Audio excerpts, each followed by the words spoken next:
বর্তমান সমাজে সব জিনিসের দাম বেড়ে গেছে, বাড়লো না শুধু দুটো জিনিসের দাম, বিশ্বাস আর ভালোবাসা, যেটা আজও কেউ দেয় না আর আগেও কেউ দিত না।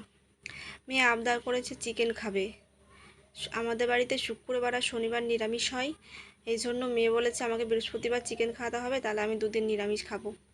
আর কি বলতো, আমাদের বাড়িতে মাঝখানে খাওয়া হয় না, কারণ আমি বাজারে খুব একটা যাই না, আর আমার বর রবিবার ছাড়া ছুটি পায় না, এর জন্য মাঝখানে আমাদের খাওয়া হয় না।